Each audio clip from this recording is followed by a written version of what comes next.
आणि आता घेणार आहोत विविध क्षेत्रातील महत्त्वाच्या बातम्यांचा वेगवान आढावा सुपरफास्ट 50 बातम्यांमधून।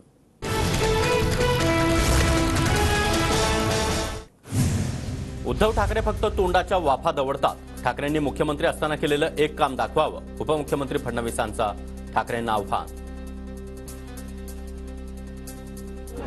महाराष्ट्रामध्ये एक केलेलं काम दाखवा, एक 2.5 वर्ष मुख्यमंत्री असताना त्यांनी केलेलं एक काम दाखवा। तोंडाच्या वाफा दवडण्याशिवाय यांना काही येत नाही। नाशिकच्या जागेवर आमचा दावा कायम, मी निवडणूक लढवावी असा समर्थकांचा आग्रह। महायुतीच्या उमेदवाराचा देखील मी प्रचार करणार। नाशिकच्या जागेवर छगन भुजबळ यांची प्रतिक्रिया। दिल्लीच्या काही नेत्यांची आहे ही मागणी आहे की तुम्हीच उभं राहा, म्हणून आपण तयारीला लागलो होतो। आमचा दावा नाशिकच्या जागेवर आहे। महायुतीमध्ये नाशिक आणि दक्षिण मुंबईच्या जागेवरून रस्सीखेच। नाशिकची जागा शिंदे गटाला दिल्यास ठाण्याची जागा भाजपला द्या, भाजप पदाधिकाऱ्यांची मागणी।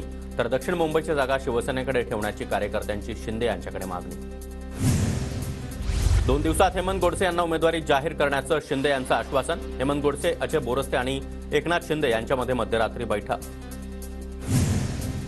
अजय बोरस्ते यांनी पुन्हा एकदा मुख्यमंत्री शिंदे यांची भेट घेतली। महायुतीमधील नाशिकच्या जागेचा तिढा सुटण्याची शक्यता। फोन टॅपिंग प्रकरणामध्ये देवेंद्र फडणवीसांना अटकेची भीती होती। अटक टाळण्यासाठीच फडणवीसांनी शिंदेवर दबाव आणला, पक्ष फोडला आणि उद्धव ठाकरे यांचं सरकार पाडलं। संजय राऊतांचा फडणवीसांवर गंभीर आरोप। त्यांच्यावर विरोधकांचे फोन टॅपिंगचा आरोप होता, अत्यंत गंभीर आरोप आहे। अटक होऊन आपल्याला शिक्षा होऊ शकते, या भयातून देवेंद्र फडणवीस हे तडतड करू लागले। केंद्रातलं सरकार तुम्हाला का अटक करणार होतं ते आधी सांगा। संजय राऊतांचा शिंदेंना खोचक सवाल। तर आमचं सरकार आल्यावर बंद झालेल्या फाईल पुन्हा एकदा उघडणार आणि चौकशी लावणार, राऊतांचा इशारा। की जबाबदारीनं बोलतोय, केंद्रातलं सरकार 100% बदलत आहे। तेव्हा हे तुम्ही आल्यावर जे गुन्हे रद्द केलेत, FIR रद्द केले, चौकशा रद्द केल्यात, त्या चौकशा लागतील आणि कायदेशीर कारवाई होईल। एकनाथ शिंदेंना काय त्रास दिला जात होता हे राऊतांनी सांगावं। त्यांच्या आरोपांना कुणीही भीक घालत नाही। राऊतांच्या आरोपांवर प्रसाद लाड यांचं प्रत्युत्तर। शिंदेना काय त्रास देत होते हे पहिलं त्यांनी सांगावं। त्यामुळे संजय राऊतांनी किती आरोप केले तरी त्याला कोणी भीक घालत नाही, कोणी विचारत नाही। एकनाथ शिंदे यांचं वक्तव्य चुकीचं दाखवण्याचा संजय राऊतांचा प्रयत्न। ते अर्धवट माहितीच्या आधारे बोलतात। राऊतांच्या आरोपांवर दरेकरांची टीका। देवेंद्र फडणवीसांना कंटाळूनच शिंदे यांनी तत्कालीन मंत्रिपदाचा राजीनामा दिला होता। ठाण्याच्या सभेमध्ये ड्रामेबाजी केली। अंबादास दानवे यांचा मुख्यमंत्री शिंदेंवर निशाणा। त्या खोट्या काही ना काही गोष्टी सांगायच्या, याला काही अर्थ नाही ना। टाकायचे होते एकनाथ शिंदेला काय वेदना होत होता? या फडणवीसच्या कारभारीत एकनाथ शिंदेंचा राजीनामा दिला होता ठाण्याच्या सभेत नाटक करून।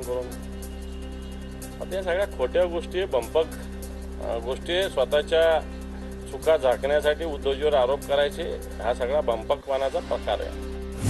निलेश लंकेंचा अहमदनगर दक्षिणेसाठी उमेदवारी अर्ज दाखल। अर्ज भरण्यापूर्वी निलेश लंके यांच्याकडून कुटुंबियांकडून औक्षण। महाविकास आघाडीचे मावळ लोकसभेचे उमेदवार संजोग वाघेरे उमेदवारी अर्ज दाखल करणार। जोरदार शक्तीप्रदर्शनाला देखील सुरुवात।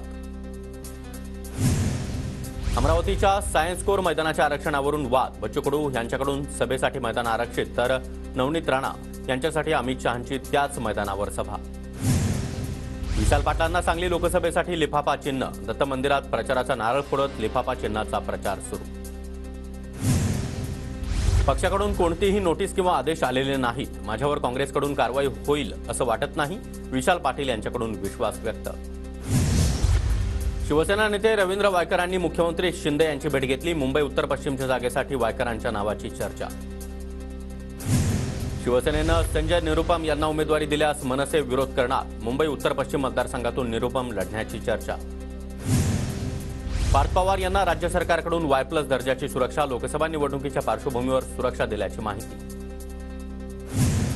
राज्यामध्ये कोयता गँग गुन्हेगारी वाढतेय, मात्र गृहमंत्र्यांना काहीही फरक पडत नाही। पार्थ पवार यांना Y+ नाही तर Z+ सुरक्षा द्या, रोहित पवार यांचा टोला।